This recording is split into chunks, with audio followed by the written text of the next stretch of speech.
Welcome to your Route to Wellbeing podcast. I'm Sue Fullergood, and I'm absolutely sure that you deserve to feel great, and it's possible for you to pulse with energy. So if you're not thriving right now, or if there's something that's interrupting your thriving, then maybe this podcast is just what you're looking for. I've tapped into the knowledge base of experts in the 11 domains of well-being. Each of the experts has something that I think is part of the crucial knowledge that you need to be able to really take care of yourself. And so listen in and see if you can get that magical piece of information that's going to make the difference for you. Please feel free to share this with your friends and family, whoever you think may benefit from it. Please push the subscribe button so that you can be alerted when future episodes are available. Thank you for listening.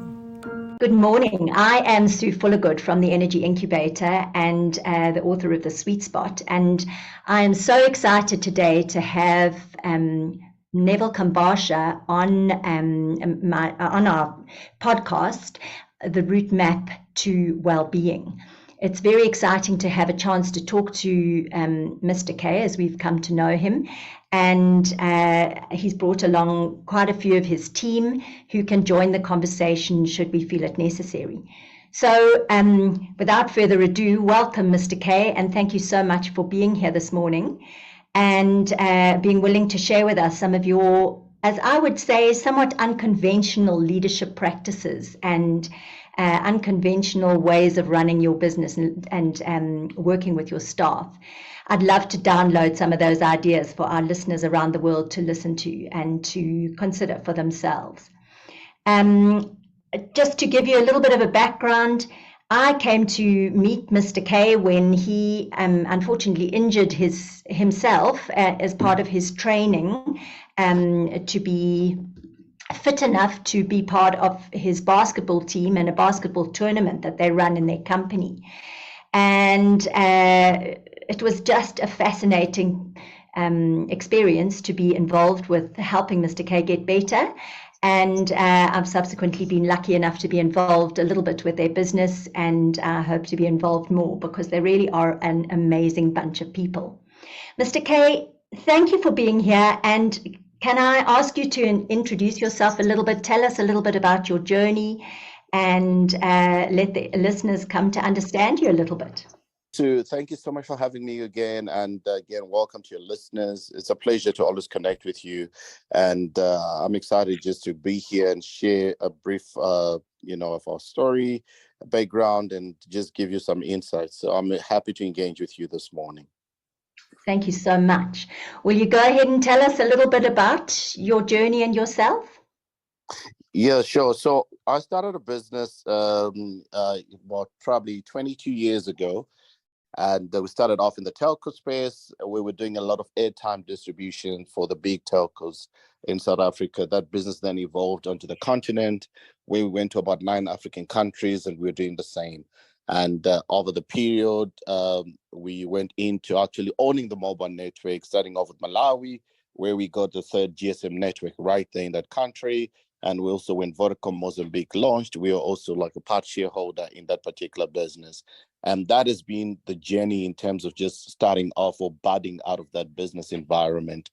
It then led us to diversify our portfolio, where we decided to look at different sectors. We went into mining and logistics, and we've now grown that mining business specifically in the coal space, where we have grown significantly, and probably now the 8th largest coal mining company in the country. And we're also involved with Beryl Logistics, where we own 51% of that business. Beryl is a French company. It's listed on the France Exchange, 200 years in existence. And we're number 1 in Europe. And we are their partners in South Africa, growing the logistics, which includes shipping, which includes rail, which includes air freight, and all forwarding that is involved in anything logistics. Wow. Okay. Yep. And you are very involved in the entrepreneurial space. Can you tell us a little bit about that and how you came to be so involved in that aspect of business? Yeah, I call that my passion project, if you'd like. So I think when we were doing quite well when we started off the business, probably 4 years after we got in around 2006, 7, I started having different individuals, emerging young entrepreneurs approaching me. Hey, could you help us with this small amount of working capital? Could you help us with this idea? Could you give us some insight? Could you give us some counsel? So I would get so many inquiries on an ongoing basis. And I think one day I met Reverend Jesse Jackson, whom I hosted at that time. And then he asked me to say, but why don't you formalize what you're doing and actually make it an institution? So at that point, I decided to create a whole platform for entrepreneurs with an intention of just empowering them as they would come. So we would help them with capital, help them with ideas, would help them just with basic support, even networking or connecting them or giving them access in different places. So that is how that entrepreneurship journey grew. So now we are more direct, we are more kind of meticulous, we are more focused in terms of our approach, where we are now building ventures in different areas with a desire of making them, solid businesses over the period. Wow, what an amazing offering to give to people who really need a leg up in the world and you need a chance. It must bring you a lot of fulfillment, I should imagine. Can you tell us a little about that aspect of your working life? No, absolutely. I think I'm inspired by what Napoleon Hill would say, that the quickest and best way to be successful is to help as many people as possible. And I think it's a very profound view, and the best way to lend a hand to the person that is obviously needing an opportunity to make a difference is so fulfilling in itself. And I've obviously seen that over the years, that I get fulfilled as I do that. And also you can imagine when you're living in our environment, especially from South Africa, as you would know, you're dealing with a political landscape that has not, sadly, not created an enabling environment, for emerging entrepreneurs and those who want to get into business or who want to make it. If you look at our unemployment rate now, probably sitting at about 38%. And if you're looking at the number of young people with potential who are excluded from the main economy, it's really disheartening. So it's sad because, it's individuals that have been betrayed by the people they trusted in terms of bringing in change and creating an enabling environment. So the only thing we can do to obviously correct that narrative is to do something. And we will start obviously doing our own small activities, as it were, where we go in and make a difference. The best is to just help and transform the individuals to become successful entrepreneurs. So we teach them the importance of strategic partnerships, the importance of just having strategy, the importance of just understanding how money works, capital, and all those elements that are associated with just building a solid business. And we then give them the opportunity to obviously get into the real world, bring in some of our global corporate relationships, who will then interact with them and allow them to start a business that is underpinned with partnership in as it were. So through that, they're then able to run those businesses and create their own success stories. Wow. And you obviously, you call yourself an entrepreneur, and you obviously have been incredibly entrepreneurial in your thinking and in the way that you've started your businesses. Can you share with us some of the stresses and strains of being an entrepreneur and how you managed to overcome those? Because it's a hard and demanding and grilling and grueling journey. Yeah, I think it is in many ways, and when you look at it, and I think the best way, you have to remain self-motivated, and I think that becomes an important thing. Just getting off and starting the day with just a positive outlook, and knowing that if it is to be, it is up to you. You have the responsibility to make it as an individual. And one of the most important thing when you look at it, I always share with our various entrepreneurs that persistence will open the door for you. And when the door opens, consistency is what will keep what you've secured. And I think so the elements and those two twin towers, if you would like, of persistence and consistency become an important they become important drivers to just keep you positive and focused as you move forward. Wow. And there is something around just knowing how hard to push and how and when to actually say, okay, this needs to change or it's not actually working. I call it the dip, and that comes after a book I read, which I think really beautifully explains it. There is a time at which you need to be able to either quit or change direction. Can you talk a little bit to that? Have you experienced that in your journey and with the entrepreneurs that you've worked with? Yeah, I think it's inevitable, to experience that, because if you are going to pathfind, if you're going to go and pioneer something, the deep is inevitable. And I think it is what you do when the deep happens that sets you apart. And I think that is where we see the success emerging out of that, as it were, because I think life is a collection of various moments, and you have to ensure that when you hit the deep, find that golden thread in that, find that silver bullet that will help you to get out of that environment, because it's easy to get into a rattle if you are not self-motivated, if you're not focused on the bigger picture. And I've come to understand that vision will always remain consistent, but what is important, you must always be flexible with strategy.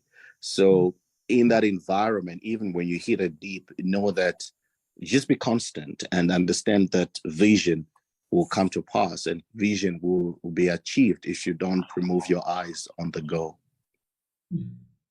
Wow. Yeah, so it's to keep the vision consistent, but maybe tweak the actions that you're taking in the direction of creating the vision. Correct. Absolutely. Absolutely. Wow. And I always say that obstacles is you only see obstacles if you remove your eyes from the focus.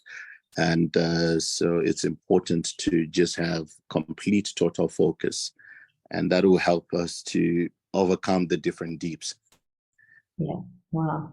And so you are a leader of many, literally around the world. Can you tell us a little bit about your leadership journey and what has really kept you on the successful leadership path, would you say? I think the most important thing with our question is what is important to note. If you're a leader, leadership cannot happen unless we are responsible. Leadership demands responsibility as the first point of departure. And I think that is the most important thing. And many people have to come to appreciate that the more, obviously, the more you get elevated to leadership, the more and the demand for you to be more responsible. So responsibility becomes an important thing. And I think we're living in a world where everybody, and most of the people rather, are not willing to take responsibility. They want to go out there and blame the next person, point out to the next person, and so forth. But when we understand what is important, is that we then come to terms to understand that you need to be responsible, even when something doesn't go wrong. I've always told our entrepreneurs that if it's not your fault, it doesn't necessarily mean that it's not your responsibility. So we need to be at a place where we take responsibility. And I think those are the things that help us to do that. And when you are leading, it means that there's a number of people that look up to you. So you need to step up in terms of the way you lead. There's a difference between being a leader and having followers, and just being followed. When you've got leadership traits, you have to ensure that you are stepping out, and it's important for you to be a bridge that then connects the people to their vision. connects the people to their desires, connects the people to whatever it is that you're leading them to achieve, whether it's to complete their work. And if you can't be the bridge, then stop being the wall as a leader. And I think that is an important thing. And if you're going to be that individual that goes and lifts the next person, you are helping them, at least be at a place where you help them to see the bigger picture and lead them forward, because we live in an environment where we learn via observation. And I think as a leader, people want to observe more than they want to hear you speak. They want to observe how you do things, how you relate, how you carry yourself, etc., and so forth. So we're in that environment where we are forced as leaders to grow in a fish tank, and where it's so visible, you have to allow yourself to, obviously, you have to make mistake in full view as a leader, and we want to see how you get up from those mistakes and move forward. Even at times as leaders, you have to also be okay to lift the next person and not suffer from fear of being in control, because most of the time we're intimidated by the people that we would lead because we feel they might get the limelight and so forth, etc. But when you suffer from fear of not being in control, you can allow the next person to flourish, and you also get the upside of their efforts. And I think that becomes something that is important. So I always say that if you can't be the vaccine to help the person that's in need, then stop being the virus to kill the opportunity. Wow. Powerful words indeed. And I love how you say, you've got to be willing to make your mistakes in full view in a fish tank type of scenario. And a lot of people wouldn't say that leadership and I call it also personal mastery are part of well-being, but to me they're completely integral. Can you comment on that? Yeah, so I do want to make sure I get your question correct. You want to just give it back to me, please? Yeah, so many people wouldn't say that leadership and personal mastery are important aspects of well-being, yet for me they're completely integral, because you can't feel well unless you're living your passion and living your truth and being the most powerful version of you out there in the world. So I just wanted to know your take on leadership and personal mastery and their connection to well-being. Of course. So when we look at personal mastery, and I think that's where it all births from. And I think that's the starting point. And I think maybe the reason why I stopped throwing PT parties, I realized, first of all, they're expensive to host. And second of all, the challenge with PT parties is that very few people attend. And those who actually attend don't bring any presents.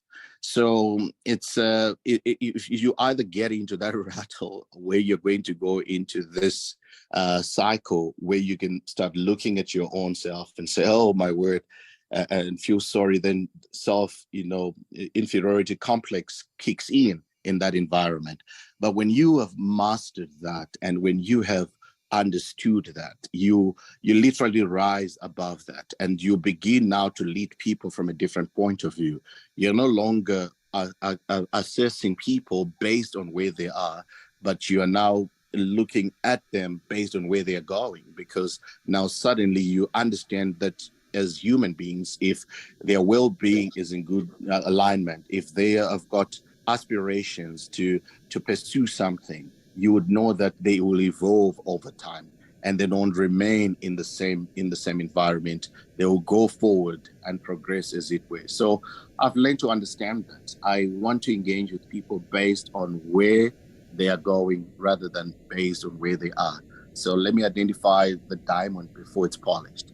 Let me identify the pilot before he can fly. Let me see that greatness, as it were. And you can only do it if you do not have self-inferiority complex. If you have mastered how to be positive in your own way, if you begin to see the good in others, if you rise above that. And I think those are elements that help you to obviously give you hope as you move forward. And as something that is important, you must never ever get to a place where you suffer from just affirmation deficiency, where you feel like if you are going to do something, you need somebody to affirm you and to applaud you and so forth. And you must be okay just knowing that what you've done to the satisfaction of yourself, and you must be content with it. And I think that becomes very important. And as a parting shot on that note, I've learned this, and I think that's the best way you keep yourself intact. It affects your well-being.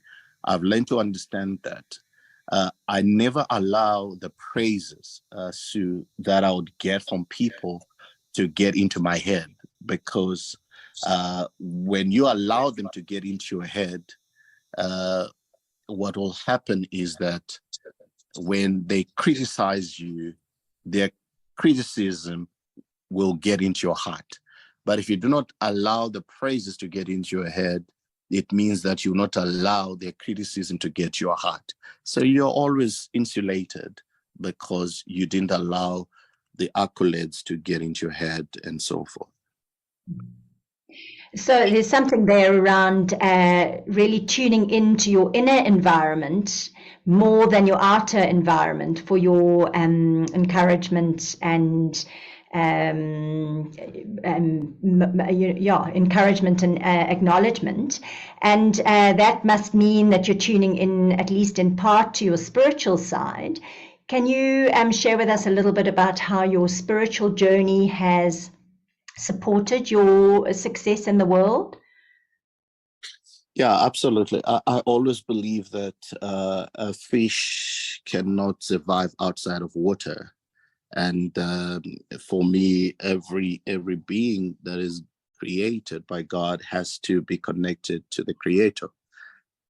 So for me as a Christian, I find that is my anchor that holds, and I find that is the most important guiding light or tool for me. I understand and I appreciate that as human beings, we can't chase darkness. It's difficult to drive darkness away, but it's easy to drive darkness when you switch on the light. So that whole spiritual, intuition, if you'd like, and just having that background helps you to understand when to switch on the light. It gives you that light. It gives you the hope. It gives you just an understanding that, there's a greater force that is at work in your life. There's something that is greater. So there is hope that comes from just belief. And that's why I underpin my spiritual journey to Jesus Christ, who is the anchor that holds. Mm-hmm. Wow, and that helps you to, as you say, keep connected to that which sustains you, obviously. You spoke about staying connected and also about your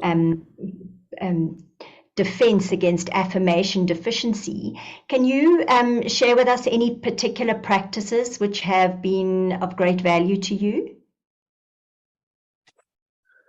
Okay, so I think one of the things is just to appreciate an important element that helps is to understand that if you are going to pursue something and you put something into practice, you have to ensure that you have a solid foundation for it. And one of the things that I've done is I've put in systems in place to drive towards my objectives, to drive towards my goals, to drive to a place where I draw my own satisfaction from that. So if you look at the word system in itself, I'm guided by this acronym from this word system. So S, obviously standing for, so if I put S, stands for safe. So I'm just trying to play it in my head, sorry. And then Y, and then it's U, okay? And I'm giving the acronym for system. And then S, stress, okay? And then T, time. and then E, energy, and then M, money. So if you look at that acronym, the save you stress, time, energy, and money. So let's go. So if you have got a system, it's going to save you time, it's going to save you stress, it's going to save you energy, it's going to save you money. So put your system in place. And when you do that, you then now drive into something. So that helps you to achieve your goals and to achieve something. So that's how I plan my own business. That's how I plan my own day. I'm not going to waste my day chasing stuff that make me lose money or lose my energy. I don't RSVP to every argument. I don't focus on things that don't draw me. So I'm focused on that. And when I set up my goals every week, even with our entrepreneurs, I already tell them upfront, this is what we're going to do in the following week. So I am planning already in terms of what I need to do and so forth. So that alone keeps you focused. It keeps you aligned. It keeps you chasing something that is systematic, something that allows you to move forward with an end goal in mind. Mm-hmm. So what you're describing here is very much about, and I love your acronym for system. It's very much about self-leadership. It's about actually not waiting for things to drop out of the sky onto your lucky lap, but rather creating them and taking charge of developing them yourself in this systematic way.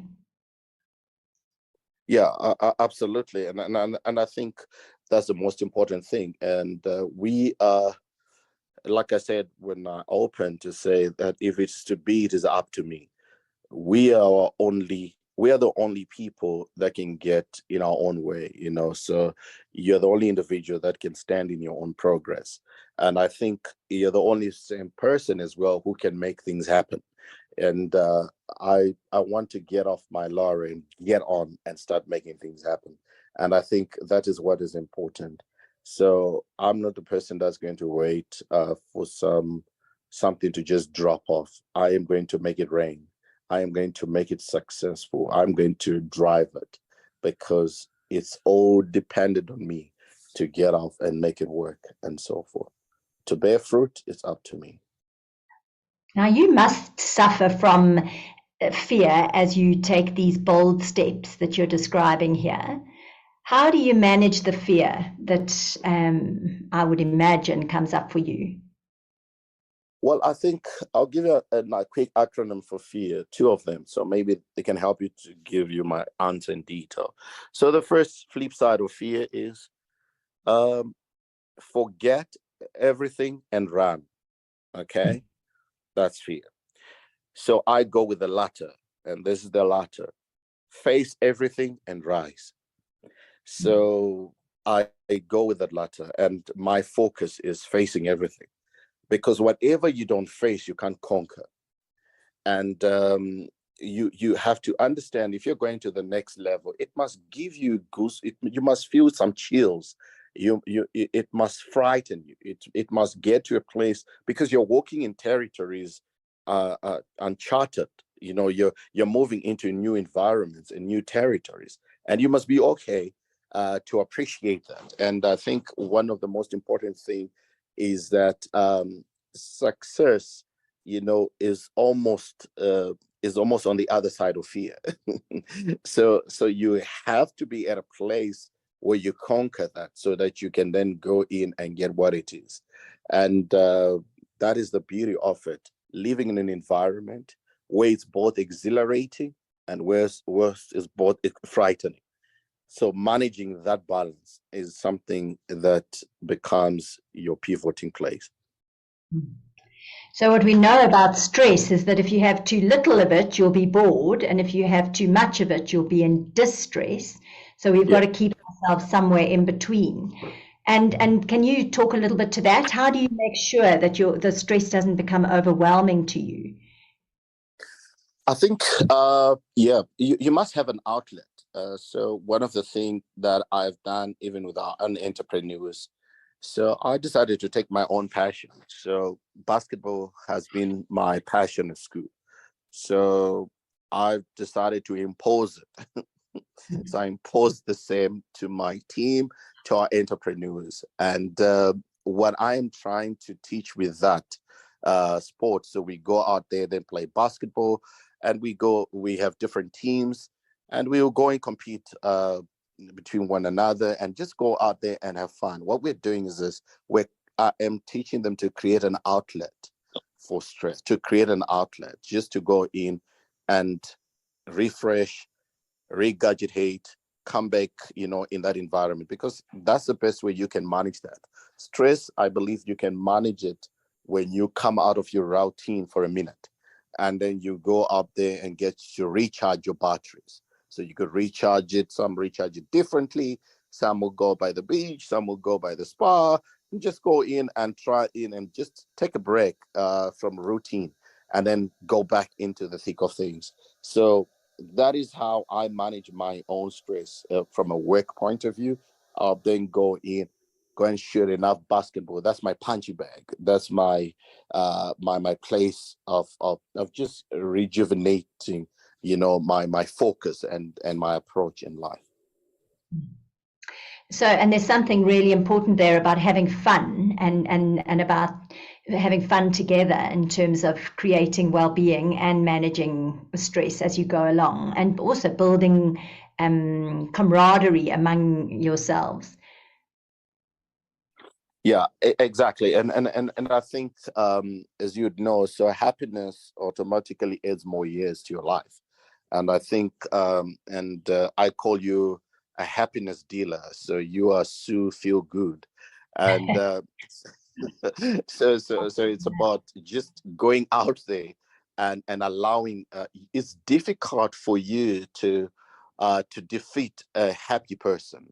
It's difficult for you to bring down a person who is positive and who's full of life and who's just happy in their approach, because it helps you to look at different things from a different perspective.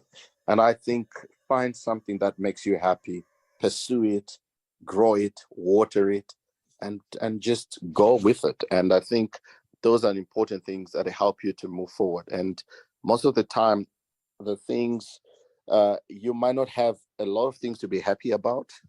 Just look at the invisible, be positive. Like right now we're connected via Wi-Fi, but most of us can't see it, we can't touch it. But it gives us the opportunity to download this conversation, to be connected. So at times, let's be connected to the invisible. Let's be connected to something that we don't see, and we're just hoping for it and saying, hey, it's going to happen, and we are going to make sure that happens. So I think your hope for the future, positive hope for the future, can keep you happy and focused too. Yeah, I love that. And I mean, you're giving us so many really powerful suggestions for how to continue on our journey. So I really thank you for that.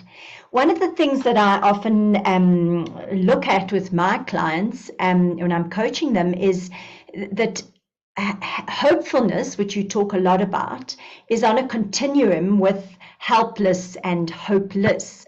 So if we could put that on a continuum, on a sort of balance beam or a number line, on one side we'd have hopeful, and on the other side we'd have helpless and hopeless.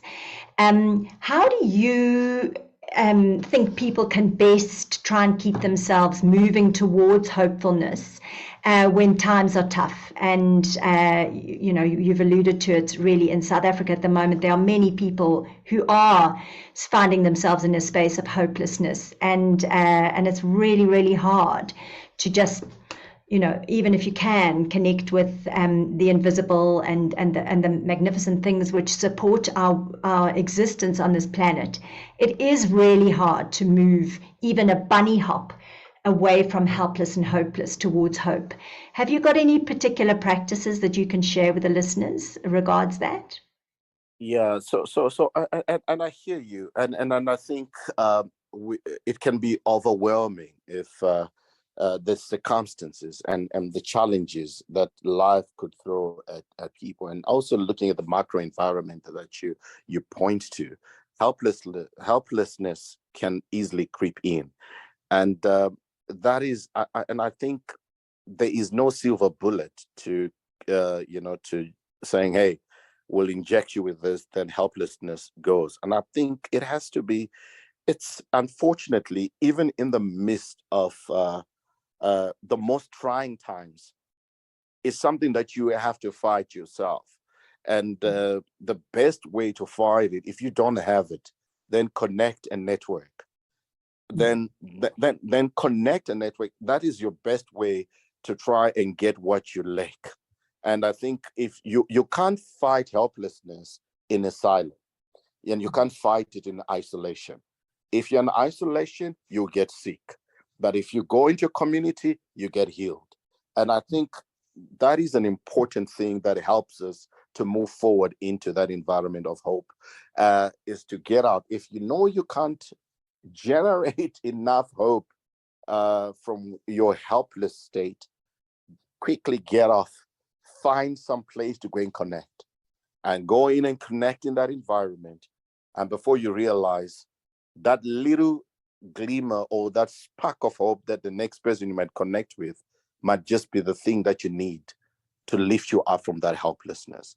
I always say that something very important is that once you're in a state of helplessness, worry becomes your entire, you live in that environment, because helplessness is as a result of worrying. You're worrying about something. You are worried about tomorrow. You're worried about the future and so forth. And when you look at it, worry is, in my own way of probably maybe trying to explain this, I would say that worry is the interest that you would pay for the loan that you have not taken yet. And now suddenly you are in that particular environment and you are caught up in this. So you need to get out of that place and stop paying interest for something that you have not taken yet, and go and find an environment where you can connect to somebody. Then that could be the lift that you need to go up. Wow. What a brilliant way to describe it. Worry is interest on a loan you haven't yet taken, which really talks to the fact that it's such a futile thing, and yet it's inherent in being human. It's almost impossible to never worry. But two things in comment to what you have said. The first thing is that it is almost counterintuitive what you're suggesting, because often when we feel helpless and hopeless, we really want to withdraw and we want to isolate ourselves, and we feel like we're the only people in the world who are having this experience, and so we want to shut the world away. But I really love how you've encouraged people, if they are feeling helpless, to reach out to the community. That is really potent. We talk in mindfulness about worries and thoughts being sensations of the mind. And I often say to people, it's almost like someone's just touching your arm. It's just a sensation. You don't have to get engaged with it, or even investigate what it's really about. You can just let it pass and take no notice of it. But somehow it's really hard to do that, I must say. And what do you do as a leader to help your followers and your staff to really stay connected to community apart from the basketball? Have you got other practices that you've instigated in your business that are helping people to stay connected to community? Yeah, I think so. So Sue, if you look at this, let's maybe look at this. So there is always two things that I play in this, and there's what you would call a place, and there's what you'd call a space. All right. So when you look at place and space, those two might sound like they're the same thing, but when you look at it, a place simply refers to something that is physical. It talks to something, a physical place. It's something that is physical. We are talking to, I'm going to this place and so forth. So it is possible to be at a place but not being in the space. So you could literally be disconnected, in that environment. So what we're trying to do is to make sure that when you're at a place, you must also be at that in the space. as it were, because space now talks to the mental being. It talks to being at work. It talks about being in that particular environment. So many people are at a place, but they're not in that space. Many people are at work, but they're not really at work. There is a disconnect, like you say. So it's almost like a parallel thing. So if you bring in this together into this to come in together into this confluence, you'll then be in a position where you can create great success out of that. So one of the things to your question in terms of what are the practices is to ensure that the team is in the same place as much as they are in the same space. So we have to allow awareness. So how do you do that? So you ensure that there is always collective working together. There is always common goal. There is always common vision. There is always assignment that talks to say, hey, go out there and do this. So one of the things that we've introduced is our own book club. So we start reading the books, you understand? And congratulations to you again on the launch of your book. I mean, we can't wait to have that official launch of your book in our own space, by the way. So we have a reading moment. So we are saying, hey, read together. So we give them one book and they say, okay, it's 5 of you. You're all going to read this book together. So what are we doing? So you are ensuring that you are putting this social pressure that allows people to remain connected so that they are in the same place as much as they're in the same space. When you achieve that, that's where magic, that's where success, that's where growth, that's where all the great things that we want to see in terms of progress happen when you've achieved that. Wow, what a brilliant idea, I must say. I love that because reading is so integral to well-being as far as I'm concerned. And so thank you for sharing that practice. On that note, can you share with us, apart from the sweet spot, what books you are reading at the moment and finding to be most valuable for yourself? I'm reading again because I enjoyed reading this book again. I'm reading The Richest Man in Babylon. So great insights there. It's a recommended book, so I'll recommend everybody to try and get that. The Richest Man in Babylon. So that's what I'm reading. Okay, wonderful. And the nugget that you've taken from it that's led you to read it again, could you give us one? It has taught me a lot of things about money and wealth, and I think that's what I am starting. So maybe I can give you nuggets, and I'm paraphrasing it to my own, okay? So let me go for it. Poor people, all right, pursue money. Rich people pursue things, and wealthy people pursue legacy and destiny. So let me try one more time. Poor people pursue money, and rich people pursue things, and wealthy people pursue legacy and destiny. I love that. I love that. I choose to be wealthy. Yeah. And I honestly feel that if you are wealthy and pursuing legacy and destiny, then you can't help but having well-being. They kind of totally integral to one another. So I've got one question I'd really love to ask you. It must be really hard for you to keep work-life balance. I mean, you've got so many responsibilities, so much travel required to keep all the businesses around the world going. What do you do to help yourself stay in balance and not to overwork? And have you got any shared practices or shared ideas or ideas you'd like to share on that? So there's a time, Sue, I was working Monday through Friday all the way to 2015 because I was building something. And I had a pact with my family. You lend me this time and I'll go and make it rain. And when it's payback time, I'll give you all the time. So I'm at a place now where I'm having to move a part of our business to London. because my daughters are going to university, and I cannot be in an environment where my daughters, are not there. So I'm having to move an entire head office so that we can have our head office and the South African business. We can leave it with Karabo, and those other folks to run right here. And we are moving the head office to London. Why? Because I am now paying back what I took from them in terms of giving back. So I think I borrowed in advance in terms of time, and now I'm paying it back. So I think your work-life balance should be a social contract that should be achieved between you and your loved ones. And you will have to come in and say, this is how it's going to go down, and this is what I am solving for. And when that happens, then stay committed to that commitment.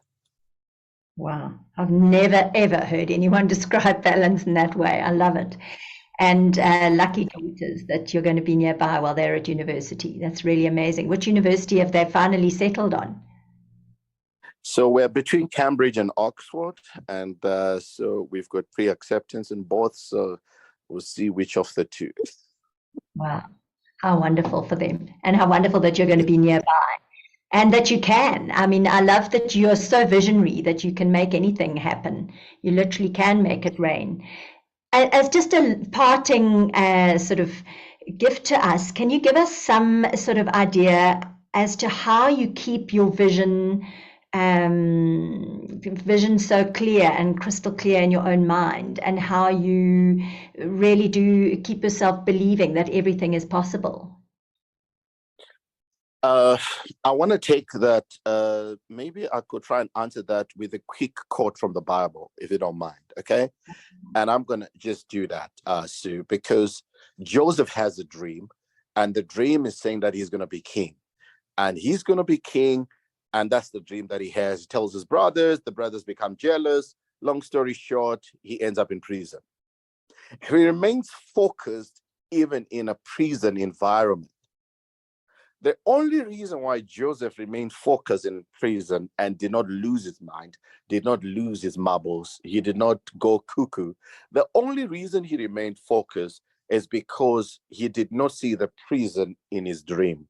So it meant that that part of the prison was not the end game. He only saw the end game being him being king.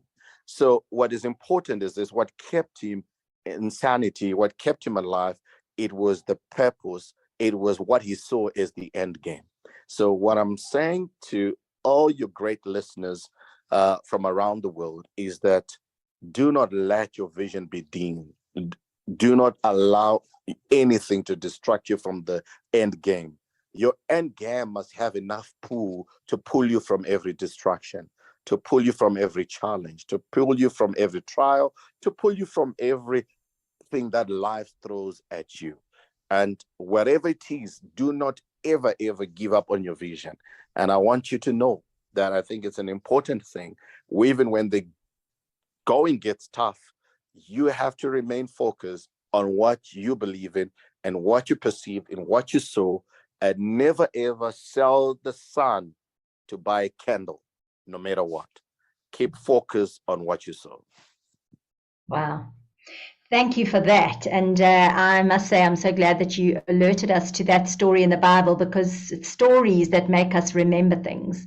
So Joseph's story is a beautiful story for us all to hold in the front of our minds as we go forward after listening to this. Thank you so much for sharing such a lot of wisdom and insight and wealth with us. You really, really have. And I have written down some notes because I'd like to make a summary of what you've said. I've already got about 6 pages going here. So thank you for your insight and your time and your wealth of knowledge and wisdom. And how can people get hold of you if they want to be in touch with your business? What's the best way for people to get in touch with you? So they could just go onto our website. Thank you, Sue. So it's info@berylholdings.com. And we are right there. We respond and get on with you. Thank you so much. Fantastic. Have a wonderful day, and thank you again for your time. Thank you so much, Sue. Awesome. Please push the subscribe button so that you can be alerted when future episodes are available. Thank you for listening.